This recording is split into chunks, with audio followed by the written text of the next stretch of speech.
Step into Value Zone. Value Zone. Hypermart. Button check. Hello Sudhir Chandra గారు. Hello అండి. Schools colleges అన్నీ తిరిగేస్తున్నారు మీరు. అంటే ఆల్మోస్ట్ తెలుగు రాష్ట్రాల్లో ఉండేటువంటి స్కూల్స్ కానివ్వండి, కాలేజెస్ కానివ్వండి, సెషన్స్ అండ్ దాంతోపాటు కొంతమందికి పర్సనల్ కౌన్సిలింగ్ తీసుకొని అండ్ టీచర్స్తో కూడా మాట్లాడి వాళ్ళకు సెషన్ తీసుకొని మరి ఒక్కొక్క సెషన్లో ఒక్కొక్క ఇంపార్టెన్స్ చెప్పుకుంటూ వస్తూ ఉన్నారు. అయితే ఇన్ని చోట్ల తిరుగుతూ ఉంటారు కదా, ఎక్కువగా ఇప్పుడున్న టీమ్స్లో మీరు అబ్జర్వ్ చేసిందంటే పేరెంట్స్ కూడా ఆ విషయాలు కనుక మీ పిల్లల్లో ఉంటే వాళ్ళ క్యారెక్టరిస్టిక్స్ ఇలా ఉన్నాయి అని అంటే దయచేసి అబ్జర్వ్ చేయండి అని చెప్పడానికి, అంటే టీన్స్ క్యారెక్టర్స్ ఎలా ఉన్నాయి ఇప్పుడు అన్న యావరేజ్ చూసుకుంటే వాళ్ళ బిహేవియర్ని కానివ్వండి, వాళ్ళు కానివ్వండి ఎలా ఉన్నారు. ఎందుకు అని అంటే సార్, ఇప్పుడు కొంతమంది పిల్లలు మనం చూస్తే స్కూల్లో టీచర్ రాగానే బాబాయ్ వచ్చాడు నాయన, కొంతమంది తగలు పెడతారు చూడు. ఇప్పుడు అంటే ఒక్కొక్కళ్ళు ఒక్కొక్క మోడ్లో ఉంటారు. ట్రూ. ఈవెన్ నేను టీంలో ఉన్నప్పుడు కూడా అదే ఇన్ని బిహేవ్ చేస్తుంటారు కదా. ఏది మీకు డేంజర్ అనిపించింది? అండ్ పేరెంట్స్ కూడా అటువంటి పిల్లల నుంచి ఎటువంటి జాగ్రత్తలు కూడా తీసుకోవాల్సినటువంటి అవసరం ఉందంటారు? ముందుగా మీ అందరికీ చూసే పేరెంట్స్కి ఫస్ట్ నేను అడిగే క్వశ్చన్ మాత్రం, అలాగే టీన్స్ ఎవరు చూసినా కూడా ఫస్ట్ చూసే వ్యూవర్స్కి ఒక క్వశ్చన్ అడుగుతాను. 12 సంవత్సరాల నుంచి వృత్తిలో ఉన్నాను. నా సైకాలజీ తర్వాత చాలా సెషన్స్ ఇవన్నీ చేసుకుంటూ వచ్చాను. మొన్న ఈ మధ్య 30 రోజుల పాటు మనోవిజ్ఞాన యాత్రను చేసి దాదాపుగా 2 తెలుగు రాష్ట్రాలు తిరిగి వచ్చాను. చాలామంది 55,000 మంది విద్యార్థులు కలిసి వచ్చాను, చాలామంది పేరెంట్స్ని కలిశాను. నా జీవితంలో నేను నేర్చుకున్న 2 విషయాలు ఎంత భయంకరంగా ఉన్నాయంటే అవి 2 నేను చెప్తాను. ఫస్ట్ది, కరోనా వచ్చి ఏం ఎఫెక్ట్ చేసిందని అడిగితే చాలామంది ఆరోగ్యపరంగా దెబ్బతీసింది, కుటుంబంలో చాలామంది వ్యక్తులు దూరం అయ్యారని చెప్పంటారు. కానీ అతి పెద్ద భయంకరమైన విషయం ఏంటి తెలుసా? కరోనా తర్వాత నేను అబ్జర్వ్ చేసింది, ఇన్ని రోజులు ఏసీ రూమ్లో కూర్చొని హైదరాబాద్లో కూర్చొని మొత్తం అంతా సమాజం బాగుందని చెప్పి ఒక సైకాలజిస్ట్ నేను అనుకుంటున్నాను. కానీ మొన్న యాత్రకి వెళ్ళొచ్చిన తర్వాత నాకు అంత గ్రౌండ్ రియాలిటీ పక్కా విలేజెస్ కూడా వెళ్ళి చూసి వచ్చిన తర్వాత నాకు తెలిసింది తెలుసా? ఈ ఒక్క డైలాగ్ ఏకీవిస్తే పేరెంట్స్ కూడా చెప్పండి. అమ్మా నాన్న బ్రతికుండంగానే నరకం చూపిస్తున్న పిల్లల్ని చూస్తూ ఏడుస్తున్న తల్లిదండ్రులు నేను కలిశాను. బ్రతికుండంగానే నరకం చూపిస్తున్నారు. కొంతమంది పేరెంట్స్ అయితే ఇలాంటి వాడిన నేను కనింది అని ఒక తల్లి అనుకునే స్థాయికి వచ్చారంటే ఎంత బాధపడితే తల్లి అలా ఆవేదన పడుతుంది ఒకసారి ఆలోచించండి. అది నేను చూసింది. ఎలా సార్ అంటే వాళ్ళు ఎలా ఉన్నారని ఇలాంటి విషయాలు చెప్తున్నారు మీరు? చాలా మందికి ఇప్పుడు పిల్లలు స్కూల్లో ఉన్నప్పుడు చిన్నప్పుడు మాత్రం వాళ్ళ బిహేవియర్ చాలా బాగుంటుంది. 6th క్లాస్ 7th క్లాస్ వరకు చాలా మంది కౌన్సిలింగ్ వచ్చినప్పుడు కూడా చెప్తారు, మా పిల్లలు చాలా బాగుండేవాళ్ళండి. ఏమైందని తెలియదు, సడన్గా వాళ్ళు ఎలా అంటే వాళ్ళలో వచ్చే చేంజెస్ వల్ల. ఫస్ట్ ఈరోజు మీకు 6 వెరైటీస్ ఆఫ్ టీన్స్ చెప్తారు. మొత్తం టీన్స్లో ఇప్పుడు మీరు ఇందాక అడిగారు, సార్ అసలు ఏ టీన్ ఎలా ఉంటారు, కొంతమంది పిల్లలు ఎలా ఉంటారు, కొంతమంది పిల్లలు ఉంటారు, ఎలా డిఫరెన్షియేట్ చేయాలంటే నేను 6 రకాల టీన్స్ మొత్తం మన దగ్గర ఉండే యువతని యావరేజ్ తీసుకుంటే టీన్స్ని 6 రకాలుగా డివైడ్ చేశాను. దాంట్లో మోస్ట్ డేంజరస్ కేటగిరీ ఏదైనా ఉంటే 6వ కేటగిరీ. వాడు దేశాన్ని అర్ధగంటలో అమ్మేస్తాడు. అంత వర్స్ట్ దరిద్రపు category, don't mind my language, దరిద్రపు కేటగిరీ ఏదన్నా ఉంటే వాడు దేశానికి ఒక పెద్ద బర్డెన్ తప్ప వాడి వల్ల దేశానికి ఎటువంటి పోలేదు. నేను చెప్పాలంటే రాడ్ తెలిపిన బిహేవియర్ అనుకోండి, సింపుల్గా చెప్తున్నాను. 6వ కేటగిరీ. అలాంటి కేటగిరీ పీపుల్ నేను కలిశాను. నా జీవితంలో ఏదన్నా నాకు రిగ్రెట్ ఉందంటే ఒకటి, అది చెప్పిన తర్వాత 6 కేటగిరీస్ చెప్తాను. ఆ రిగ్రెట్ ఏంటంటే ఇప్పటిదాకా 5,000 మంది 8,000 మంది ఒకే దగ్గర కూర్చుంటే గ్యాదరింగ్లో కూడా నేను క్లాసులు చెప్పాను. ఇప్పటిదాకా ఒక 10,000 సెషన్స్ దాకా చేశాను. ఎక్కడ ఎప్పుడు ఎటువంటి రిగ్రెట్ లేనిది ఒక్క దగ్గర రిగ్రెట్ వచ్చింది.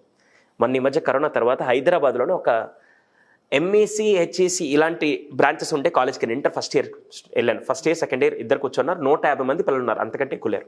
నా జీవితంలో కరెక్ట్గా క్లాస్ స్టార్ట్ చేసిన 15 నిమిషాలకి వీళ్ళకి నేను తీసుకోనని చెప్పేసి మేనేజ్మెంట్కి ఫోన్ చేసి ఇమీడియట్గా మీరు పైకి వచ్చే క్లాస్ తీసుకోండి, నేను తీసుకోలేదని చెప్పి నేను వెళ్ళిపోయాను. 15 నిమిషాలు. నా జీవితంలో ఇప్పటికీ ఏదైనా రిగ్రెట్ ఉండేది ఒక్కటే. కానీ నేను ఆ కాలేజ్తో మళ్ళీ మాట్లాడి, sir list out all the students behaviour, ఎవరైతే మీకు డిస్టర్బెన్స్ ఉన్నారో స్టూడెంట్స్ బిహేవియర్ ఇవ్వండి అని చెప్పి వాళ్ళ మీద స్టడీ చేసి లాస్ట్ 1 మంత్ నుంచి నేనేం చేశానని తెలుసా? నాకు ఆ రిగ్రెట్ అసలు క్యారీ చేయకూడదని చెప్పి లాస్ట్ 1 మంత్ నుంచి ఎలా అయినా వాళ్ళలో మార్క్ తీసుకోవాలని వాళ్ళ అసలు మేజర్గా అసలు టీమ్ బిహేవియర్ అంటే క్యాల్కులేట్ చేశారు. అది తీసుకెళ్ళి వాళ్ళ మీద అప్లై చేశారు. హానెస్ట్లీ స్పీకింగ్ 70%లో వాళ్ళ థాట్ ప్రాసెస్ ఏంటి, వాళ్ళ బిహేవియర్ ఎక్కడ ప్రాబ్లం వచ్చింది ఐడెంటిఫై చేసి దాని మీద వర్కౌట్ చేస్తే ఇప్పుడు వాళ్ళు నాకు ఫ్రెండ్స్గా మారారు. అదే మన వ్యూవర్స్ కూడా చెప్తాను, అదే మన పేరెంట్స్ కూడా. అసలు 6 రకాల కేటగిరీస్ ఏముంటాయి అది నేను చెప్తాను. ఫస్ట్ కేటగిరీ, వీళ్ళు ఏమంటారంటే ఊసరి వీళ్ళ ఏదో అంటారు, రంగులు మారుస్తుంటుంది అని చెప్పి. మీ ఇంట్లో కొంతమంది పిల్లలు ఉంటారు, ఎప్పుడైనా చూడండి యువతలు కూడా ఒకసారి వచ్చేసి ఉదయాన్నే నిద్ర లేచినప్పుడు మాత్రం నాన్న బాగున్నావా, ఏంటి సంగతులు, అంతా బాగుంది, అమ్మ నాకు కాఫీ పెట్టివా అని చెప్పి చూడంగానే బా మా అబ్బాయి అమాయకత్వానికో లేకుంటే రామానుజన్ లాగా బ్రాండ్ అంబాసిడర్ లాగా అని చెప్పి అనుకుంటాడు. మధ్యాహ్నం వచ్చేసరికి ఫ్రస్ట్రేషన్కి డాడీ లాగా ఒకసారిగా అమ్మా ఎన్నిసార్లు చెప్పాలి కొంచెంసేపు అండి, ఒరే ఉదయం ఏమో ఇంత బాగున్నావు, ఇప్పుడేమో గాడ్జిల్లా లాగా ఉన్నావు, ఏంట్రా ఇదని చెప్పి ఆ మూడ్ స్వింగ్స్ ఎలా ఉంటాయంటే రాము రేమో అపరిచిత అన్ని ఇంకా అన్ని కలిపి ఉంటాయి. అక్కడ బైపోలార్, వీడు మల్టీపోలార్. వీడు బైపోలార్ అంటే ఒక పర్సనాలిటీ 2-3 వస్తాడు, వీడి దాంట్లో 10 మంది వస్తారు ఒకేసారి. వీడి మూడ్స్ ఎలా ఉంటాయంటే కొన్నిసార్లు ఇలా ఉంటాయి, కొన్నిసార్లు అలా ఉంటాయి. దానికి తగ్గట్టుగా పక్క వాళ్ళని కూడా అలాగే మార్చేస్తుంటాడు. ఇప్పుడు వీడికి కోపం వచ్చింది అనుకో, వీళ్ళేం చేస్తారంటే అవతలలో కూడా ఎక్కువ కోపం తెప్పిస్తుంటాడు. వీడికి ఆనందం అనుకో, రారా మామ పోదాం అని చెప్పేసి పక్క ఫ్రెండ్ని కూడా లాక్కొని వెళ్తూ ఉంటాడు. సో వీడిని ఏమంటారంటే ఒక ఊసర వెళ్ళేలాగా. అది నెగిటివ్ పాజిటివ్ అని చెప్పను, వాడి మూడికి తగ్గట్టుగా ఎప్పుడు ఒక దాని మీద మాత్రం ఉండడు, ఎప్పుడు ఫ్లక్చువేట్ అవుతూ మనం ఒక రోలర్ కోస్టర్ లాగా ఇలా వెళ్తుంటాం కదా, సేమ్ వాడు అలాగే ఉంటాడు. వాడు ఎప్పుడు ఎలా ఉంటాడు మీకు అసలు జీవితాంతం తెలియదు. రోలర్ కోస్టర్ బిహేవియర్ అంతే, రోలర్ కోస్టర్ లాగే ఉంటాడు. ఇది ఫస్ట్ కేటగిరీ. నేను ఇప్పుడు చెప్పే 6 కేటగిరీస్లో మీ పిల్లలు దేంట్లో ఉన్నారని మాత్రం మీరు కామెంట్ చేయడం మాత్రం మర్చిపోకండి, ఎందుకంటే that will help for my studies as well. నేను చేసే రీసెర్చ్ కూడా బాగా హెల్ప్ అవుతుంది. సెకండ్ కేటగిరీ పేరెంట్స్ కూడా బాగా హెల్ప్ అవుతుంది. పేరెంట్స్ కూడా చాలా బాగా హెల్ప్ అవుతుంది. పిల్లలు కూడా చూసిన తర్వాత నేను ఏ కేటగిరీలో ఉన్నానో క్లారిటీ వచ్చేస్తాయి 200%. సెకండ్ ఇంపార్టెంట్ అదేంటంటే ఫస్ట్ది అయితే మాత్రం ఇలా మూడ్ స్వింగ్స్లో ఉంటారు. రెండోది దీనికి క్వైట్ ఆపోజిట్. ఎలా తెలుసా, మీలో ఎంతమందికి సామెత తెలుసు? మీకు తెలిస్తే దున్నపోతు మీద వాన కురిసినట్టే అంటారు. చిన్నప్పుడైతే బలి తిట్టేవాళ్ళు, ఎందుకురా ఎప్పుడు అసలు కదలకుండా అలా కూర్చో, ఏదో ఎన్ని చెప్పినా నువ్వు మారవా, దున్నపోతు మీద వాన కురిసినట్టు అని చెప్పి అంటారు. వీడు ఎలా ఉంటాడు తెలుసా, ఏమైనా చెప్పు, ఓకేలే చేస్తాలే, ఇప్పుడే చేయాలా, రేపు చేస్తాలే. అసలు ఇంకసలు ఎఫర్ట్స్ పెట్టడానికి కూడా. మల్లీశ్వరి సినిమాలో మీకు గుర్తుందో లేదు, ఆ సినిమాలో ఒక క్యారెక్టరు అక్కడికి పోయి అగ్గిపెట్టి తీసుకుంటే పర్లేదు మళ్ళీ తెచ్చుకుంటాను, ₹1,00,000 ఇచ్చినా కూడా వీళ్ళు ఎలా బిహేవ్ చేస్తారు తెలుసా, నేనే వెళ్ళాలా, వాళ్ళు రావచ్చు కదా. లేజీనెస్కి బ్రాండ్ అంబాసిడర్ లాగా ఉంటారు వీళ్ళు. బయటికి వెళ్ళి కనీసం యుద్ధం లాంటిది చేయొచ్చండి, కత్తి ఎత్తాలి గప్ప. ఎగ్జాక్ట్లీ. అసలు ఈ పిల్లలు ఎలా ఉంటారంటే ఈ మధ్య చూసారంటే, అరే కొద్దిగా నాకు ఈ సహాయం చేయాలంటే, అమ్మ చేస్తానులేమ్మా ఇప్పుడైనా, ఎందుకు అసలు ఎఫర్ట్స్ పెట్టడానికి అసలు ఇష్టమే ఉండదు వీళ్ళకి. ఎక్కడ వేసిన గొంగలు అక్కడే, ఎక్కడ వేసిన బండి అక్కడే ఉంటుంది. ఇంకా వీళ్ళు అస్సలు చలించరు, ఏమి చేయరు. వీళ్ళు సెకండ్ కేటగిరీ. బద్దకస్తానికి బ్రాండ్ అంబాసిడర్ లాంటి ఎఫర్ట్స్ ఉండవు వీళ్ళలో. Second category. Third category fire crackers అంటాం మేము. ఫైర్ క్రాకర్ అంటే ఏంటంటే చిచ్చుబిడ్డ కింద నిప్పు పెడితే ఏమవుద్ది, రాకెట్ కింద నిప్పు పెడితే ఏమవుద్ది, అవునా? వీడు ఎలా ఉంటాడు తెలుసా, జుమ్మనే కడతాడు. ఎలా తెలుసా, ఏదన్నా చిన్న విషయం ట్రిగ్గర్ అయితే కోపానికి బ్రాండ్ అంబాసిడర్లా తయారవుతాడు. ఒక్కసారిగా పీక్స్ ఆ సినిమాలో అని చెప్పి లోపల ఒక అమ్మోరో లేకుంటే పూనకం వస్తే ఎలా బిహేవ్ చేస్తాడో, వాడి కోపం పీక్స్లో ఉంటుంది. వీడి పీక్స్ ఎలా ఉంటుంటే షార్ట్ టర్మ్ ఏదైనా టారా కొట్టుకుందాం అని చెప్పి, అసలు ఫ్రెండ్స్ దగ్గర కూడా మనం కొన్ని సినిమాల్లో హీరో టైటిల్స్ కూడా మీరు చూస్తుంటారు. ఎలా అంటే ఇన్స్టెంట్ రియాక్షన్స్. మీరు అనుకుంటారు ఏంటి వీడు చిన్నదానికి కూడా ఎంత కోపడుతున్నాడు, ప్రతి దాంట్లోనూ ఈగో చూసుకుంటారు. అసలు నెక్స్ట్ లెవెల్ ఉంటుంది. ఇంకా ఫైర్ క్రాకర్ అంటే మీకు చెప్పాలంటే అంతే, ఎలిగిస్తే వాడు ఇంకా బాంబులాగా ఎలా బ్లాస్ట్ అవుతాడో, వీడికి కూడా చిన్న ట్రిగ్గర్ దొరికిందో వాడి రియాక్షన్స్ తట్టుకోలేం. ఇది థర్డ్ కేటగిరీ. ఫోర్త్ది వీళ్ళని ఆర్టిస్ట్ అంటాం మేము. ఆర్టిస్ట్ ఎలా అంటే నటించడంలో ఆస్కార్ ఫస్ట్ వీళ్ళకి ఇచ్చి వేరే వాళ్ళకి ఇవ్వలేము, అలా అనిపిస్తుంది చెప్పాలంటే. ఎలా తెలుసా, ఆస్కార్ కేటగిరీ అంటే మీరు ఎప్పుడైనా టీన్స్లో అబ్జర్వ్ చేయండి, 10th క్లాస్ ఇంటర్మీడియట్ వచ్చి ఏంటమ్మా ఎప్పుడు నాకే చెప్తావు, నువ్వు ఎప్పుడు అక్కకి ఎందుకు చెప్పవు, నాన్న ఇప్పుడు వెళ్ళను, నాకు కాళ్ళు ఎప్పుడు నేను టీవీ చూడాలి, నేను వెళ్ళను అని చెప్పి ఇంకా అటెన్షన్ అంతా గ్రాప్ చేస్తూ ఆ నటించడం ఎలా ఉంటుందంటే నిజంగానే వీడికి నిజంగా కాళ్ళు నొప్పులేమో, వీడికి బాగాలేదేమో, వీడు నిజంగానే ఇలా చెప్తున్నాడు అని చెప్పి మనం సర్దుకుపోతూ, ఇంకా వాడు అడిగింది ఇవ్వకపోతే వాడు చూపించే నరకం కూడా వేరేలాగా ఉంటుంది. అంటే జస్ట్ ఒక బ్లాక్ మెయిల్ అనండి, హౌరా మెయిల్ అనండి, ఏమనండి, అమ్మా నాకు ఇప్పుడు నువ్వు ఖచ్చితంగా ఈ పిజ్జా చేసి పెట్టాలంటే ఇంకా వాడి కోసం వాళ్ళ మదర్ వెళ్ళి పిజ్జా చేసేదాకా వీడు నేను పిజ్జా చేయకుండా తిన్ను, అలుగుతా, ఇది బొంగ మీద పెట్టా, ఇలాంటి కేటగిరీ వీళ్ళు. మీరు సినిమాలో చూసినట్టు అలా ఉంటారు వీళ్ళు. Fourth category. ఫిఫ్త్ అసలు వీళ్ళు ఎలా ఉంటారంటే వీళ్ళని రిస్క్ టేకర్స్ అంటారు. నేను రేపు ఉదయానికల్లా బిజినెస్ చేసి అంబానీకి అదానికి మధ్యలో నేను ఉండాలి, అసలు ఇంకా చేస్తే ఈరోజు ₹1,00,000 సంపాదించాలి, చేస్తే అసలు అడ్వెంచర్లుగా నేను ఒక మౌంట్ ఎవరెస్ట్ ఎక్కాలి, ఐఫిల్ టవర్ మీద నిల్చొని ఇలా చేసుకోవాలని చెప్పి అసలు ఇంకెలా ఉంటుందంటే రాత్రికి రాత్రి రెవల్యూషన్ తీసుకురావాలని చెప్పి షార్ట్ టర్మ్లో ఒక విజన్ని డిఫరెంట్ చూస్తారు. అది సక్సెస్ అవుతారా లేదా సెకండరీ, కానీ తల్లిదండ్రులకి ఏమైనా ఒరే ఈడేం చేస్తాడో, ఈడు నా కొంప రోడ్డు మీదకి ఎప్పుడు తీసుకొస్తాడో నాకు భయం వేస్తుందా అని చెప్పి ₹1000 గంటలో దాన్ని 1,00,000 2 లక్షలు తీసుకుని వచ్చేస్తారు. నాన్న ఇలా కాదు ఇలా అంటే ఇదందరూ వెళ్తారు, ఇదొద్దు ఇది వెళ్ళాలి, అసలు ఈ రాత్రికి రాత్రి వస్తే నువ్వేంటి నువ్వు మెట్లెక్కి వెళ్తాను, లిఫ్ట్ చూడు సర్రాని వెళ్ళిపోవచ్చు. రాకెట్ లాగా ఇలా వెళ్ళాలన్నా ఇలా కాదని చెప్పి వాడు చూస్తే బా వీడు ఏదో ఒక రోజు గొప్పవాడు అవుతాడు, లేకుంటే నన్ను తీసుకెళ్ళి రోడ్డు మీద పెడతాడు అనే విధంగా వీళ్ళకి ఎలా ఉంటుంది తెలుసా, రిస్క్ తీసుకోవడం చాలా అలవాటు. చాలా మంది ఏం చేస్తారు, నాకు చిన్న జాబ్ ఉంటే చాలా వెళ్ళిపోతారు. వీళ్ళు ఏం చేస్తారు తెలుసా, ఇది కాదు ఇది ఫెయిల్ అయింది ఈ బిజినెస్, నెక్స్ట్ దానికి వెళ్దాం, దీని కదా నెక్స్ట్ వెళ్దాం అని చెప్పి ఎప్పుడు రిస్క్ తీసుకొని దాంట్లో కిక్ ఎత్తుక్కుంటూ ఉంటారు. చెప్పాలంటే రవితేజ గారి కిక్ సినిమా, కిక్ ఉంటే కానీ నేనేం చేయనండి, ఆ టైప్లో ఉంటారు వీళ్ళు. నేను ఎందుకు సినిమాలు కనెక్ట్ చేస్తున్నాను తెలుసా, దాని నుంచి నేను ఇప్పుడు అయిపోయిన తర్వాత వాళ్ళకి ఒక యాక్టివిటీ ఇస్తాను టీన్స్ కూడా. ఓకే, ఇది 5 కేటగిరీస్. వీళ్ళ వల్ల పెద్దగా తల్లిదండ్రులు బాధపడి కుంగిపోయి కుసించిపోయే పెద్ద విషయం ఉండదు. 6వ కేటగిరీ చెప్పాను కదా, రాడ్ తేలిపోయిండే కేటగిరీ. వీళ్ళని ఏమంటారు తెలుసా, చాలా చాలా డేంజరస్. మామూలుగా కొంతమంది అంటుంటారు బ్రెయిన్ ఇక్కడ ఉందా కింద ఉందా అని చెప్పి మామూలుగా మనం మాట్లాడుతుంటాం. కానీ వీళ్ళకి ఎలా ఉంటుంది తెలుసా, హెడ్ వెయిట్ ఇక్కడ ఉంటుంది. బరువు 100 కేజీలు అయితే దీని వెయిట్ వచ్చి 300 కేజీలు ఉంటుంది. ఎలా ఉంటుంది తెలుసా, వచ్చి చెప్తే ఇప్పుడేం చేయకపోతే ఏం చేస్తావా అని తండ్రిని ఎదిరించి, తల్లే అయితే ఏంటి వాళ్ళు నన్ను కన్నారు అయితే చేయరా, ఎవరి కోసం చేస్తారు ఇదంతా, నన్ను పెంచాలంటే నన్ను వచ్చి చదివించకపోతే ఎవరికి నష్టం ఇదంతా, ఎవరి కోసం చేస్తారు, నా కోసం వాళ్ళ కోసం అని ప్రేమని కూడా క్యాల్కులేట్ చేస్తూ వీడి ఈగోతో వీడి మైండ్తో వాళ్ళని అసలు లెక్క కూడా పెట్టకుండా బతికేవాడు వీడు. 4th కేటగిరీ టీచరా అయితే ఏంటి గొప్ప, నాకు రెస్పెక్ట్ ఇస్తే నేను ఇస్తా, ఆయన వస్తే నేను లేయాలా, ఎవడు చెప్పాడు, సొసైటీయా, ఎవరికి లాభం అని చెప్పి ఎలా ఉంటారంటే, ఈరోజు నాకు 1000 రూపాయలు ఇస్తావా లేదా, నువ్వు ఇస్తే బాగానే ఉంటుంది, లేకుంటే నేను తీసుకుంటే నెక్స్ట్ లెవెల్ ఉంటుంది, ముందే చెప్తున్నా అని ఎంత రాడ్ తెలిపోయి ఉంటారంటే, ఇలాంటి వాళ్ళు ఒక తండ్రి పరువును తీసుకొని వచ్చి రోడ్డు మీద పెట్టే విధంగా, తల్లి ప్రేమను తీసుకొచ్చి తగలెట్టే విధంగా, ఒక టీచర్ గౌరవాన్ని ఎందుకురా ఇలాంటి వాడితో ఉన్నానని చెప్పి ఒక టీచర్ బాధపడే విధంగా, సొసైటీని అసలు ఇలాంటి వాళ్ళ కోసం ఈ సొసైటీ ఇలా ఉందని చెప్పే విధంగా ఎంత నరకం చూపిస్తారు, అంత నరకం చూపిస్తారు. ఎందుకురా ఇలాంటి పిల్లల్ని కన్నానని చెప్పి ఆ తల్లిదండ్రులు క్షణక్షణం బతికున్న తల్లిదండ్రులకి తల కొరివి పెట్టే పిల్లలు ఎవరన్నట్టు వీళ్ళే. బా, నేను చూశానండి వాళ్ళని, నేను చూశాను. టీచర్ కూడా ఎలా ఉంటారంటే, నా వృత్తి మానేసి వెళ్ళిపోతే బాగుంటుందా, వీడికి చెప్పి నా బ్రతికెందుకు నాశనం చేసుకోవాలని చెప్పి టీచర్లు కూడా అనుకునే వాళ్ళు ఉంటారు. ఇలాంటి రాడ్ ఫెలోస్ చెప్తుంటే ఎంతమంది టీచర్స్ ఎంతమంది పేరెంట్స్ బాధపడుతున్నారో నేను చూశానండి. ఈ యాత్రలో నేను చూశాను అటువంటి పిల్లలు. నేను చెప్పేది అబద్ధం అయితే ఇక్కడ చూసే టీచర్స్ ఎవరన్నా ఉంటే అటువంటి పిల్లలు నారలే చూడండి. నేను చెప్పేది అబద్ధం అయితే అటువంటి స్టూడెంట్స్ ఉన్న టీచర్లు రాయండి. అటువంటి పిల్లలు మీరు ఐడెంటిఫై చేస్తుంటే, మీ పిల్లలు కాదు, ఒకవేళ మీ చుట్టుపక్కల ఎవరన్నా అలాంటి పిల్లలు ఉన్నారంటే ఒకసారి రాయండి.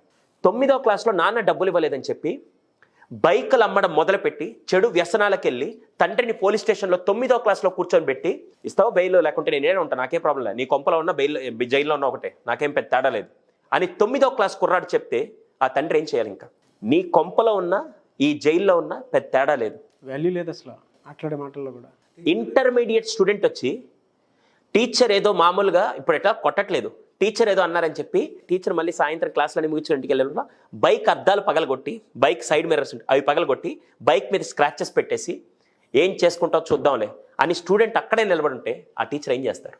వాడిని ఏం చేయాలి? వీడు మారట్లేదురా అని చెప్పి ఒక తండ్రి ఒక నిర్ణయం తీసుకొని, వీడు మారట్లేదురా, వీడికి ఏం చెప్పినా అర్థం కావట్లేదు, వీడి వల్ల నా పరువు పోతే పోయింది, అది పెద్ద విషయం కాదు, వీడు సొసైటీకి ఒక పెద్ద బర్డెన్ లాగా అవ్వకూడదని చెప్పి తనకు తెలిసిన పోలీసుల ద్వారా తెలుసుకొని ఆ పోలీసులు తీసుకెళ్ళి, అరే మా వాడికి ఏదో ఒకటి చేయండి, ఏదో ఒక కేసులో వాడిని లోపల ఏంటంటే, వాడు ఒకసారి తప్పు చేస్తే దాన్ని తీసుకెళ్ళి లోపలేస్తే, లోపలేస్తే ఉంటా, ఇన్ని రోజులనే ఉంటా, ఏం చేసుకుంటే చేసుకొని చెప్పి పోలీసులు కొడుతున్నా, పోలీసులు ఏం చేస్తున్నా కూడా దాంట్లో కూడా మార్పు రాకపోయేసరికి ఆ పోలీసులు కూడా వీడు వస్తే వీడు యాంటీ అంటే చెప్పాలంటే టెర్రరిస్ట్ కంటే భయంకరం. టెర్రరిస్ట్ అంటే బాగా గుర్తుపెట్టుకోండి, గన్తో కాల్చేవాడు కాదు, బుర్రతో దేశాన్ని నాశనం చేసే ప్రతి ఒక్క టెర్రరిస్ట్ సమానం. ఇక్కడ బుర్ర అంటే ఇంతకుముందు మీకు గుర్తుందో లేదో, ఎవడో కొత్తగా వైరస్ కనిపెట్టి దేశంలో ఉండే ప్రజలందరినీ చంపేశారని మనకు పెద్ద ఇష్యూ కూడా జరిగింది. అలా వీడి ఆలోచనల వల్ల దేశంతో పాటు కుటుంబాన్ని కూడా నాశనం చేసే విధంగా ఉంటుంది. కుటుంబం ఏంటి, ఇంకా చెప్పాలంటే పక్కన వాళ్ళని కూడా నరకం చూపిస్తాడు. దానికి ఉదాహరణ మీకు చెప్తాను. ఇది యావత్ భారతదేశాన్ని కదిలించిన ఇన్సిడెంట్ వరంగల్లో జరిగింది. First time in the history of any issue, ఇది తప్ప ఇంకెక్కడ ఇష్యూ జరగలేదు. అంత పెద్ద ఇష్యూ ఫస్ట్ అదే స్టార్ట్ చేసింది. వరంగల్ ఇన్సిడెంట్ మీ అందరికి గుర్తుందో లేదో నాకు తెలియదు, కానీ నేను ఇప్పుడు చెప్తాను. ఫస్ట్ యాసిడ్ అటాక్ నాకు తెలిసి జరిగిందంటే వరంగల్లోనే. ఒక అబ్బాయి పేరు శ్రీనివాస్ ఒక అమ్మాయిని ప్రేమించాడు. పేరు కూడా చెప్తున్నాను ఎందుకంటే ఫస్ట్ వాళ్ళందరికీ అందరికీ తెలిసేది, నేను చెప్పేది ఏం కొత్తగా ఇన్సిడెంట్ కాదు. ఆ అబ్బాయి ప్రేమించాడు అమ్మాయిని, కానీ ఆ అమ్మాయి ఎవరైనా కూడా ఇష్టం లేకుంటే ఒప్పుకోవాలని రూల్ ఏం లేదు కదా, ఆ అమ్మాయి ఒప్పుకోలేదు. వెంటనే వీడు ఏం చేశారంటే, ఉంటారు ఈ బిహేవియర్ ఎలా తెలుసా, నాకు దక్కకపోయినా పర్లేదు కానీ వేరే వాళ్ళకి దక్కకూడదని ఒక సైకో ఈడియాటిక్ మైండ్ సెట్తో వీడేం చేశాడు తెలుసా, నేరుగా బైక్ వేసుకొని వచ్చి బైక్లో ముందు యాసిడ్ బాటిల్ ఉన్న విషయం వాళ్ళ స్నేహితులు తెలియదు. 2 స్నేహితులు పక్కన కూర్చోంటే రండ్రా పోదాం అని చెప్పన్నారు. ఫ్రెండ్స్ కదా, నమ్మేసి నేరుగా వచ్చి వెనక్కి కూర్చున్నారు. ఆ అమ్మాయి కాలేజ్ వదలంగానే వాళ్ళ ఫ్రెండ్ని తీసుకొని వెనక తన ఫ్రెండ్, ఆ అమ్మాయి వాళ్ళ ఫ్రెండ్ కూడా కూర్చొని వెళ్తూ ఉంటే వీళ్ళు వెళ్తూ వీళ్ళ వెనక్కి కూర్చొని 2 ఫ్రెండ్స్కి తెలియదు పాపం, ఏం జరుగుతుందో కూడా తెలియదు. వెళ్తూ వీడు నేరుగా బాటిల్ తీసి ఆ అమ్మాయి మీద యాసిడ్ ఇలా అయ్యంగానే దౌర్భాగ్యం ఏంటి తెలుసా, ముందు నడుపుతున్న అమ్మాయి, ప్రేమించాలనుకున్న అమ్మాయి, వెనకాల కూర్చున్న అమ్మాయి తన ఫ్రెండ్. పొరపాటుని యాసిడ్ ఆ అమ్మాయి కంటే వెనక అమ్మాయి మీద ఎక్కువ పడింది. మనకి చిన్న ఇక్కడ కాలితేనే అసలు ఎలా అయిపోద్దో మనకు తెలుసు. అలాంటిది యాసిడ్ పడితే ఇంకా వాళ్ళిద్దరు ఎలా తట్టుకున్నారో కూడా తెలియదు. పాప ఒక అమ్మాయి చనిపోయింది, ఎవరైతే ఫ్రెండ్ వెనక కూర్చున్న అమ్మాయి చనిపోయింది. తర్వాత వీళ్ళని తీసుకెళ్లి జైల్లో వేశారు. జైల్లో వేసిన తర్వాత మళ్ళీ ఆ సీన్ రీసీన్ క్రియేషన్ అది ఉంటుంది. ఆ సీన్ క్రియేట్ చేసేటప్పుడు వీళ్ళు తప్పించుకున్నా అని చెప్పి ఎన్కౌంటర్ చేసి ఆ ముగ్గురు చచ్చిపోయారు. తప్పెవడిది, సమస్య ఎవరిదంటే వీడిది. ఆ సమస్యలో ఎవరిని కూడా నాశనం చేశారంటే ఇంకో 2 నాశనం చేశాడు. ఆ సమస్యలో ఇంకో 2 కూడా నాశనం చేశారో వాళ్ళ జీవితం నాశనం అయిపోయిందో పక్కన పెట్టండి. కానీ ఇప్పుడు ఎంతమంది జరిగింది తెలుసా, వీడి ఒక్కడి రాడ్ తేలిన మైండ్ సెట్ వల్ల ఆ అమ్మాయి జీవితం నాశనం అయిపోయింది. ఎవరైతే తను ప్రేమించాలనుకున్న అమ్మాయి జీవితం నాశనం అయిపోయింది. అసలు సంబంధం లేని ఆ అమ్మాయి ఫ్రెండ్ జీవితం నాశనం అయిపోయింది. అసలు ఏమాత్రం స్నేహపూర్వకంగా ఉంటూ వీళ్ళిద్దరి జీవితం కూడా నాశనం చేశాడు ఒక్కడి దానివల్ల. అందుకే చెప్తుంటారు, ఒక టీన్ మైండ్ సెట్ ఒక నెగిటివ్కి వెళ్తే దానివల్ల తండ్రి పరువు, తల్లి యొక్క గర్భకోశ ఉండే బాధ, టీచర్ ఇటువంటి వాడా అని చెప్పి ఆ టీచర్ పడే నరకం, దేశం వచ్చి ఇటువంటి పౌరులను అసలు దేశం మనం కాపాడుకోవాల్సింది మనం పెంచుతున్నామా అని చెప్పి ఆ బాధ ప్రతి ఒక్కరికి ఉంటుంది వీడి ఒక్కడి బిహేవియర్ వల్ల.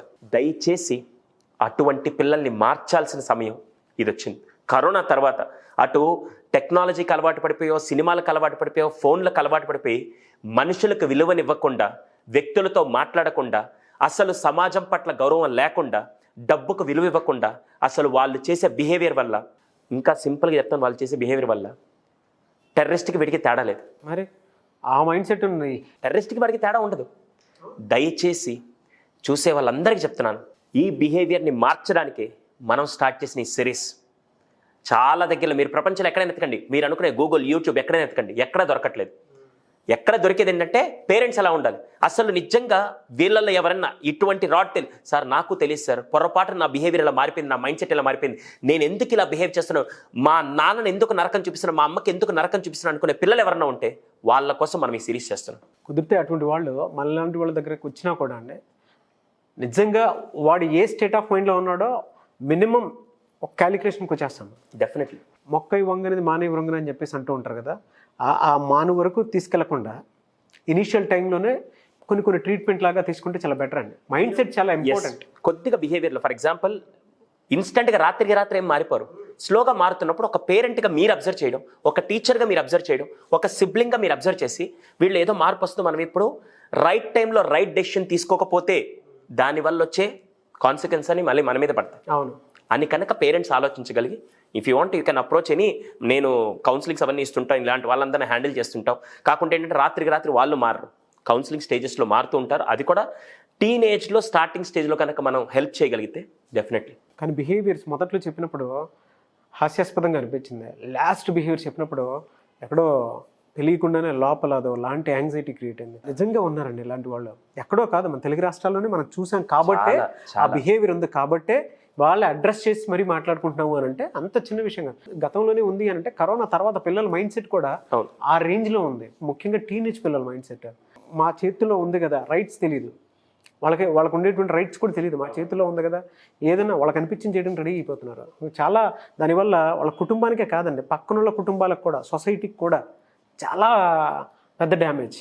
అసలు ఉన్నారా లేదా మన ఇద్దరం మాట్లాడుకున్నాం కదా, చూసే వ్యూవర్స్ అందరూ ఒక క్వశ్చన్ అడుగుతాను, మీరు కాదండి, మీ కుటుంబంలో కాదు, పక్కన పెట్టండి, సమాజంలో కరోనా తర్వాత వ్యక్తిగతంగా ఆలోచన పరంగా బిహేవియర్లో మార్పు వచ్చి ఇలాంటి వ్యక్తులు తయారవుతున్నారు సార్, సంఖ్య పెరిగింది అని మీరు అనుకుంటే నిజంగా చాట్ బాక్స్లో పెట్టండి. మన ఇద్దరి పర్సెప్షన్ రాంగ్ అనుకుంటే, నేను తిరిగి వచ్చాను, మీరు చాలా మందిని ఇంటర్వ్యూస్, మన ఇద్దరు పర్సెప్షన్ రాంగ్ అనుకుంటే ఒకసారి వాళ్ళని అడగమనండి. కాకపోతే యాసిడ్ దాడులు ఇప్పుడు ఎందుకు జరుగుతాయి, సూసైడ్ అటెంప్ట్స్ ఎందుకు జరుగుతాయి, చంపేయడాలు ఎందుకు జరుగుతాయి? కన్న తల్లిదండ్రులు చంపేస్తూ లేకుంటే పిల్లల్ని డిఫరెంట్గా వాళ్ళ బిహేవియర్ ఎందుకు మారుతుంది? రీజన్ ఏంటంటే ఈ యాటిట్యూడ్ పెరగడం వల్ల, ఈ 6వ రకం టీన్స్ పెరగడం వల్ల. ఒక్కసారి ఆలోచించి వాళ్ళు పెట్టమనండి, అర్థమవుతుంది వాళ్ళకు కూడా. సమాజంలో ఉంటారు. దీని కింద ఒక స్టూడెంట్ గురించి అంటే బ్యాడ్ బిహేవియర్ కూడా తెలియనటువంటి స్టూడెంట్ గురించి టీచర్ కింద కామెంట్ బాక్స్లో పోస్ట్ చేస్తారు. అండ్ దాంతోపాటు పేరెంట్స్ పిల్లల గురించి పోస్ట్ చేస్తారు. పిల్లలు కొంతమంది వాళ్ళ ఫ్రెండ్స్లోనే ఈ క్యారెక్టర్ కనిపిస్తే ఖచ్చితంగా కామెంట్ బాక్స్లో పోస్ట్ చేస్తారు. ఆడపిల్లలు అయితే ఎవరెవరైతే ఉన్నారో వాళ్ళకి సంబంధించినటువంటి వాళ్ళ గురించి కూడా పెడతారు. నిజమండి, అంటే కొంతమందిని చూసి వెక్స్ అయిపోయి ఉంటారు ఆ బిహేవియర్ని. బట్ వెరీ గుడ్ నాలెడ్జ్ అండి. Thank you so much Sudhir Sandra గారు. Thank you.